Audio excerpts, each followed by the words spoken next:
بسم الله الرحمن الرحيم. قل أطيعوا الله والرسول فإن تولوا فإن الله لا يحب الكافرين. إن الله اصطفى آدم ونوحا وآل إبراهيم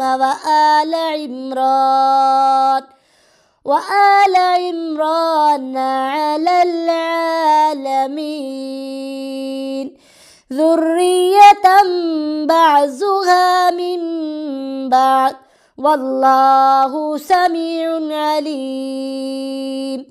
إذ قالت امرأة عمران رب إني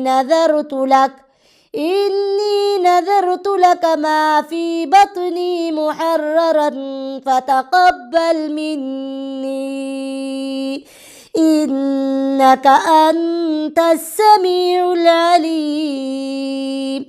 فلما وضعتها قالت رب إني وضعتها أنثى والله أعلم بما وضعت وليس الذكر كالأنثى وإني سميتها مريم وإني أعيذها بك وذريتها من الشيطان الرجيم. فتقبلها ربها بقبول حسن وأنبتها نباتا حسنا وكفلها زكريا كلما دخل عليها زكريا المحراب وجد عندها رزقا قال يا مريم أنى لك هذا قالت هو من عند الله إن الله يرزق من يشاء بغير حساب. هنالك دعا زكريا ربه قال رب هب لي من لدنك ذرية طيبة إنك سميع الدعاء.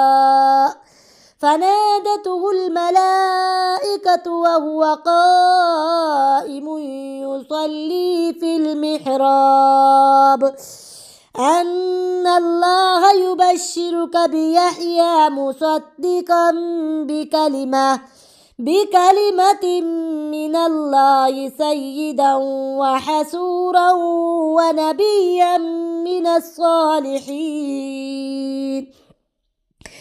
قال رب أنى يكون لي غلام وقد بلغني الكبر وامرأتي عاقر قال كذلك الله يفعل ما يشاء.